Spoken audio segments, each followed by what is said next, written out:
découvert la montagne aux alentours de 16 ans. Et puis j'ai eu très vite l'envie de partir vivre une vie d'aventure autour des Pyrénées, autour du métier de guide ou d'accompagnateur. Alors, le métier d'accompagnateur, c'est un métier de rencontre avec plein de gens différents, avec des partages d'expériences, puisqu'on a le temps de discuter avec chaque personne. C'est également un métier de rencontre de paysages, de cultures qui sont un petit peu différentes. Et c'est passionnant pour moi d'arriver à explorer au fur et à mesure, même dans des contrées que je connais déjà bien, d'explorer un petit peu la faune, la flore, l'histoire. Ça permet également de connaître très bien un coin de montagne, de s'approprier un petit peu comme un petit jardin et d'amener les gens promener dans ce jardin-là. Ça reste un plaisir au quotidien. Alors il y a quelques petits lieux que j'aime beaucoup. Le secteur de la frontière franco-espagnole du côté de Gavarnie, entre Gavarnie et Ordesa est un lieu que j'aime beaucoup. Mais également des petits coins plus discrets, un petit peu plus confidentiels. Des petits coins qu'on va trouver au-dessus du pont d'Espagne, des petits vallons sauvages, des petits laquais un peu perdus.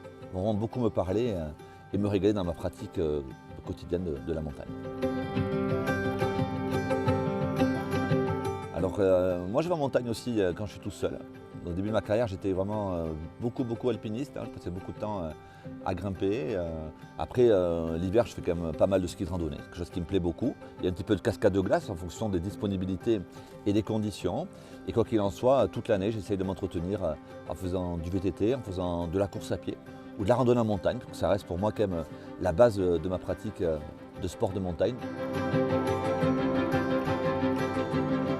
Accompagner d'abord c'est un petit peu mon bébé puisque ça a été créé en 2013 dans le prolongement de mon métier d'indépendant. Donc c'est quelque chose que j'ai créé avec des copains et j'ai laissé quand même un bon petit bout de ma vie et c'est quand même super chouette.